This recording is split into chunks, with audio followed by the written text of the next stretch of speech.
Hello. Hello. I would like to know, where was your favorite place to hang out in the town or city that you grew up in?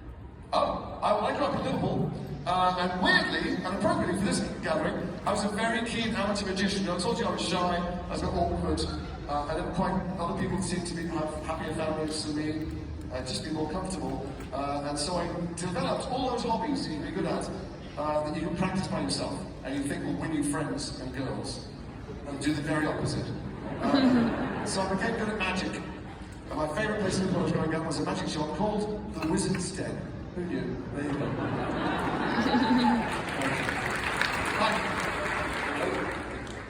So, first of all, I'm kind of flustered right now. But with all the... Do you know most people's biggest fear in life is public speaking? They're more scared of public speaking than death. They would rather be in the box at a funeral than giving the oration. So you join most of the human race.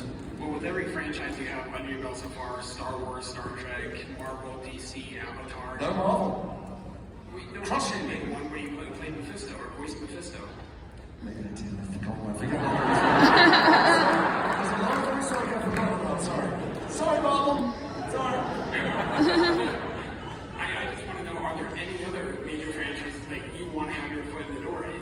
I mean, there's something about franchise. It's a weird word, franchise, isn't it? I think hamburgers and coffee in franchise. Like, you're the Harry Potter franchise. I'm like, I'm not selling lunchboxes and telling stories, you know? So, no, I was like, are you fucking it out? Put that down. I'm talking to you, it's something. So, I just like telling stories, good stories. It's not like they go, hey, come and be in this movie, we'll give you 20% stock in Apple. You know, I'm just doing the thing. So, I don't know I don't know what a franchise is. I just like to be in good stories. I mean, I love being in Star Trek, for instance. I love being Captain Lorca. It was a genius.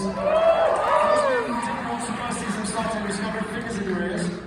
I knew it was only going to be one season. I was very happy with it. If they find someone from Prime Lorca to come back, I get to work with Jonathan or any of my other friends, that'd be great. But I'm just about trying to tell good stories that are well written. Luckily, I'm not starving, so I don't really work for money. I mean, I get paid, thank God.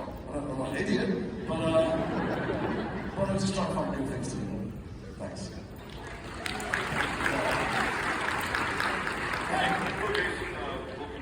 Thank you very much for coming again. Appreciate it. Thanks very much. Hi. I waited long enough for people to forget their memory. That was the idea. Okay. Well, yeah, and anyway, it's an honor and a pleasure to meet you. My question is, well, my mother and I saw a pretty nice show. It was kind of a chick flick. It's called This is Harris Goes to Paris. I knew it was that. What was that experience? Well, Mrs. Harris Goes to Paris shot during the pandemic. And we've been locked down for ages in England. And I don't know who else had terrible experiences. I'm sure many people had awful experiences, worse than mine. But my father and two of my three brothers were in hospital and looking like they weren't going to make it one night.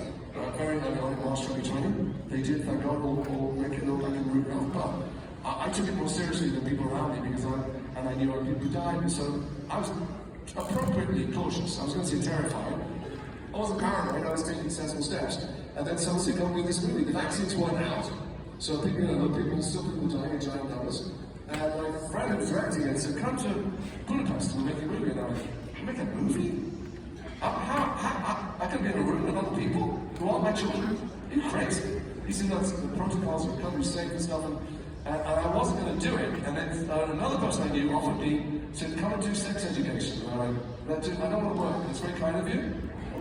Was that a cop or was that somebody? But I went to do 2 days on sex education. And I drove myself there. Everybody was wearing N95 masks. There were the windows this thing. And I thought, you know what? This is safer than my house because I know my kids are sneaking out. So then I thought, I'm coming to a whole movie. And then another guy who I know said, we're coming to a day on the Great, the wonderful series The Great. And I said, no, that's a protocol and comedy. It's outdoors in a forest at night, you're in a grave. No one going to in. And I went, all right, I'll do that. And then I felt confident, so I went to Budapest to meet Mrs. Harris. And they weren't just on lockdown in Hungary. They had a curfew at 8 o'clock. But for some bizarre reason I cannot understand to this day, actors and filmmakers were given essential worker status. For some reason, when I had a pass, I get strung around the streets. Hungarian, please come up. I go, no thank you, I am an actor.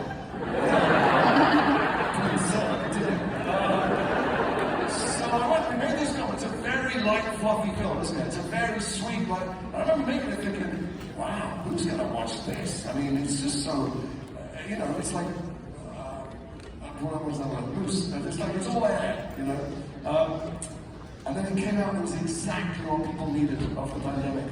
And it's so huge. It just came out 2 years ago. I just went to a screening the other night, which was packed. People going, this just makes me feel happy. And there aren't many people making films that make people feel happy and good. And it's a film about a working class woman who has no education but is smarter than all the rich people around her, which is another great story. So I loved doing that film. I had come through being a villain. I'm a very charming, lovely role. And you think, because it's me on screen, you're like, someone's going to die. And it's not, someone's going to dance. So that's what I love. Thank you.